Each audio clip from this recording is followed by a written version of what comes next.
Hey guys, what's up? So the iPhone 17 lineup has been out for a few weeks now, and that means it is time for a good old-fashioned best accessories video. I got a couple of really good ones lined up for you, from absolute staples, no-brainers almost, to some more unusual accessories. So grab a snack and let's ramble. Hold up, things go wild when I pull up. They all on me like it wants.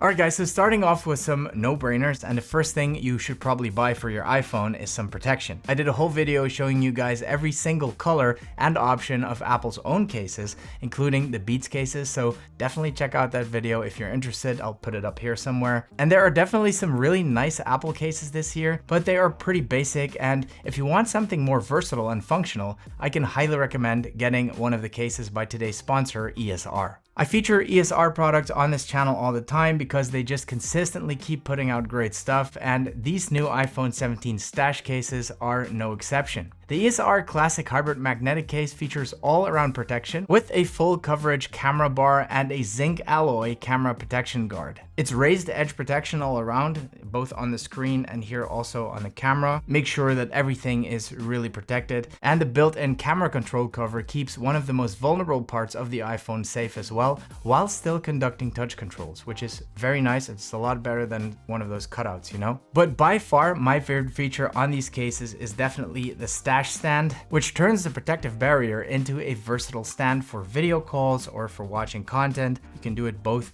in landscape or portrait mode. You can put it in all kinds of directions. And I love that this is integrated into the camera guard, because that means the actual MagSafe portion of the phone stays available for other accessories. And with magnets that are 2 times stronger and a magnetic strength of 1500 grams, where other cases have about 700 grams, this case features a secure and reliable magnetic lock you can definitely count on. Now, whichever case you pick, do yourself a favor and slap on one of these ESR Ultra Fit Armorite screen protectors with accessory glass that is by Corning, which is actually the same supplier as Apple's own cover glass. They offer 10 times the impact absorption of generic protectors, and they feature by far the easiest application method in the game, and I'm not exaggerating here. It literally takes seconds to apply and you will see 0 bubbles. So go click on those links in the description, because I think you'll be surprised by how friendly the pricing is on these things. Another staple and a must-have, I would say even, are the new AirPods Pro 3s. I have been using these things every single week, day in, day out now, since they've come out, and I'm absolutely loving them. I was already a fan of the Gen 2 AirPods Pros, so it didn't take too much convincing for me to invest in a pair of these, and I have 0 regrets. The noise cancelling is so much better, even better than the previous ones, and that alone would justify the price for me, especially if you travel a lot like I do. But the sound quality has improved as well, and Apple has finally moved to using foam ear tips, which I like a lot better, and I do think that people who may have had some bad experiences with silicone tips, they may actually like these a lot better. So if you're one of those people that couldn't wear the Pros because of it, give them a try, because those tips might actually work for you. I've also been using these as microphones to record some videos on the iPhone, and they work pretty well. So really, you can't go wrong with these, and they're definitely a worthy investment if you've already invested in one of the new iPhones. Now, of course, we need to talk about charging as well, especially because these new iPhones have the Qi 2.2 charging standard, which means they will fast charge wirelessly at 25 watts as opposed to 15 watts on the older models. That's quite a big jump. And my favorite option to fully make use of that is this Ugreen MagFlow magnetic power bank. We all know Apple's own power banks kind of suck, and yes, that includes the new one for the iPhone Air, and no tea, I'm not using it wrong. Anyway, as always, Ugreen came through with a way superior and more versatile one at a much friendlier price. It supports the latest Qi 2.2 25-watt charging standard, of which the new iPhones can use the full potential, meaning it will charge an iPhone 17 Pro Max halfway full in just 38 minutes. And remember, we're talking about wireless charging here. That is seriously impressive. On top of that, it comes with a built-in cable that supports 2-way 30-watt power delivery charging, so you can charge your devices, but you can also charge this thing back up using the exact same cable. And then when you pull it back in, you get a nice little braided strap that you can use to, as a keychain, or maybe hang it off your backpack or whatever. Plus, you can even charge a third device using this USB-C port right here, so you can effectively charge 3 devices at once. And with its 10,000 milliamp hour capacity, it can charge an iPhone 17 Pro Max around 2 times from completely dead to completely full. And it has this nice display too. which will show you exactly how much juice is left. And of course, you can also safely take these things on a flight with you. Oh, and if you're looking for an equally solid 2-in-1 desk charger, or even something to take with you to a hotel that also supports 25-watt wireless fast charging, check out the Ugreen MagFlow magnetic wireless charger, which will charge both your iPhone and your AirPods at the same time, and also has 2 USB-C ports to charge your extra stuff. Links to both of these products, of course, in the description below the video. If you're looking for a very simple travel wall charger, you can't really go wrong with this one from Rolling Square. At first sight, it might look like your average 30-watt charging brick, but it's actually got a built-in travel charger. So you can use this in Europe, you can use it in the US, you can use it in the UK, I think this is the right combo there, and you can even use it in Australia when you angle the prongs like this. So you literally have all your bases covered in just this tiny little package, which I think is amazing. It is only 30 watts, but it is plenty for an iPhone, obviously.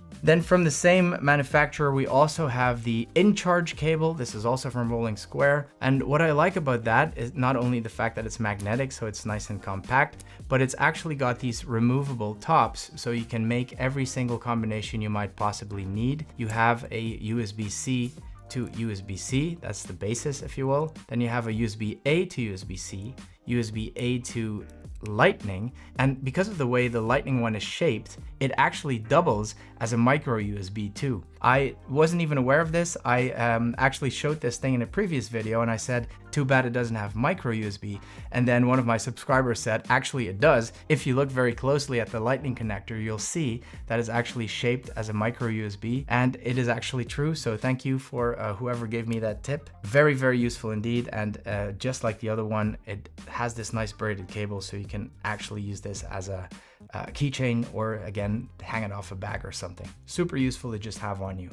Next up is this little guy here. This is actually the Lexar Professional Go SSD, specifically designed for the iPhone. The one I have right here is a 1 terabyte version, but they actually make a 2 terabyte version as well in such a small little package, which is perfect if you like recording video on your iPhone, especially if you want to shoot ProRes log in a higher frame rate, because if you do that, you're going to need an external SSD. You cannot record ProRes log internally if you go anywhere over 24 frames per second. So if you want to shoot in 60 frames, for instance, you're going to need a external SSD, and this one is just perfect because it sits very snugly against your phone. You can even rest your finger on it. It feels a little bit like a camera accessory, and of course it's much better than having some big old SSD dangling off the side of your phone. It actually comes with a little hub too, which is useful if you want to rig up your phone with even more accessories. I won't go into too much detail on that here because I did a full video on this product quite a while back actually, so definitely check that out if you're interested. But this thing is still super good. It's still my favorite for the iPhone, so definitely check this out. And I think the price quality is also pretty decent. It's not cheap, it's Lexar, so it's a known brand, but you're getting, I think, 2 terabytes for under 200 bucks, which I think is pretty good considering what's all in this package. And of course, the 1 terabyte is a lot cheaper. Now, as I said before, you can use the AirPods Pro as video mics as well, and they sound decent. But if you want to level up your audio game, you're going to end up with something like the DJI mics here. I recently picked up the DJI Mic 3s, which is a lot smaller than its predecessor, and I'll show you.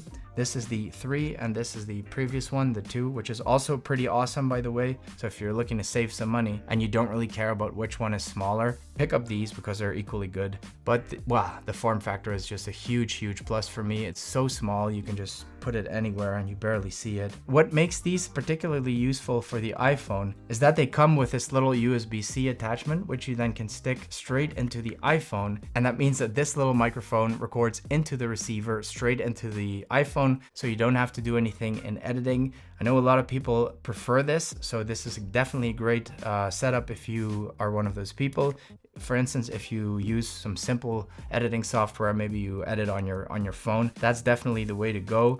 Personally, I prefer using the internal recording because it gives you that 32-bit float option, but also because I don't have to worry about carrying this or, you know, putting anything on my phone or my cameras. I just record it into this, and then when I'm done, I just merge the audio with the video files in my editing software. It's fairly easy. But yeah, if you don't feel like doing any of that, this is definitely a really, really good option.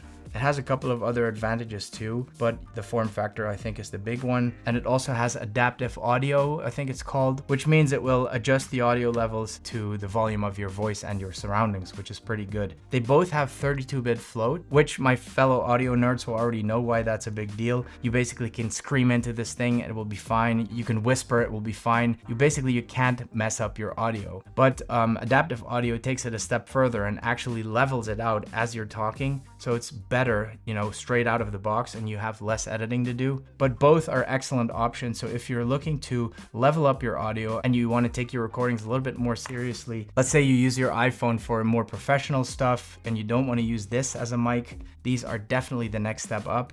They're not overly expensive considering that these are pretty professional mics, but they're definitely moving you to the next level. Staying within the filming category, this tripod has really surprised me, and it's something that I actually use a lot. This thing is called the Gehenwo, I don't really know how to pronounce it. It's a selfie stick tripod, but honestly they go by a million different names, and if you ask me, they all come from the same Chinese factory anyway. I will link this particular one in the description below the video, but yeah, any similar looking one on Amazon probably does the same things. It is super light, it turns into a tripod if you need it. You can pull this thing up all the way up to, I think, 180 centimeters, which is about my height. So you can even get eye level with this thing. And then it goes all the way back down. And then you can either fold it up like this and stick it in your bag, or you can use it as a selfie stick by adjusting the angle on this thing. Imagine your iPhone in here and you hold it out like this. It is the perfect selfie stick. And then it even comes with a little detachable remote control, a Bluetooth remote. So if you're a solo creator, you can either have your iPhone filming you across the room and you can start and stop recording rather using this, or you can just leave it in here if you're using it as a selfie stick and trigger it like that. It's very useful, and the best thing about these things is that they cost like 20 or 25 bucks, so you can't really make any mistakes buying one of these. Another cool mount is actually this one. This is by a brand called Telesin, and it's called a neck mount.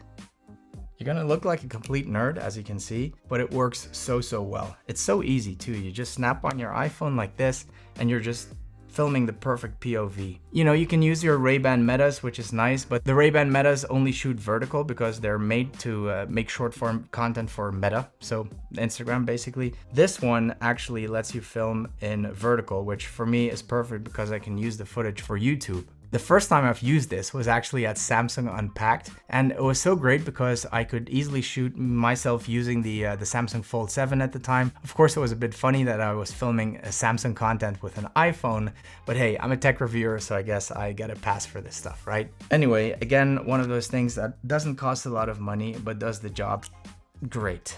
Next up, two really nice MagSafe wallet options from one of my favorite brands, which is Peak Design. Now, what I like about these ones specifically is that they are more like pouches, so they're made out of canvas. They go on the back of your iPhone like any other MagSafe wallet, but it's more of a pouch than it is an actual wallet. It's a little bit looser, it's made of canvas, as you can see, but it's still snug enough to hold a couple of cards without you having to worry about them falling out. And of course, there's also this magnetic latch that holds everything in place, so there's definitely nothing coming out, and it is also not going anywhere. The magnets are pretty strong too. There's two versions of this. This is the normal one. This is the one I usually take to the gym with me if I only need like 1 or 2 cards, maybe a gym membership card and 1 bank card, buy some energy drinks or whatever. This one is a bit more complicated and also a bit heavier. So this one will take the same cards, same number of cards too. I think 3 or 4 is probably the maximum. But this one actually has a very strong hinge,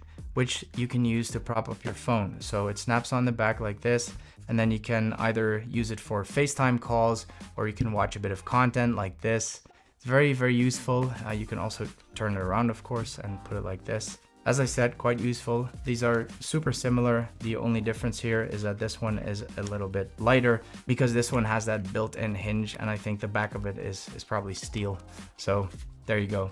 Both are really, really good options. Now, this last one is a bit of a quirky one, and that is my Bambu Lab 3D printer over there. Of course, it's not an iPhone accessory on its own, but it is capable of printing pretty much whatever accessory you can come up with. And don't worry if you're not the creative type and you don't need to be proficient in some 3D design either, because the internet is already full of awesome designs of iPhone accessories, new ones coming in every day, most of which are absolutely free to use, by the way, so it's definitely like a one-time investment. I've been making lots of stuff with this thing. In fact, I just finished printing this really cool looking iPhone 17 Pro Max case. And let me just take it out of there because I haven't really tried it myself. I literally just finished making it.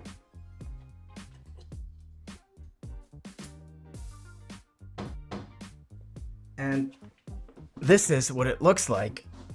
It's really simple, and of course it's made of the simplest materials for it, but as you can see, it fits really well and actually looks pretty cool. I don't know if you can see that. Now, of course, this isn't going to be the best case or the most durable one, but it's just so cool that you can just make this out of nothing. I mean, there wasn't anything in there a couple of hours ago, and then there was a iPhone case in there. So I can't get over how cool this is. Call me a nerd, I'm guilty as charged. But yeah, a 3D printer, if you were on the fence about buying one, now you have an extra reason to do so. Alright guys, I hope you enjoyed this little video. I love nerding out with you guys about these accessories. There will be plenty more videos like this coming in the future, so if you're into this kind of stuff, definitely hit the subscribe button. That would be very much appreciated. Thank you so much for watching, and see you in the next one.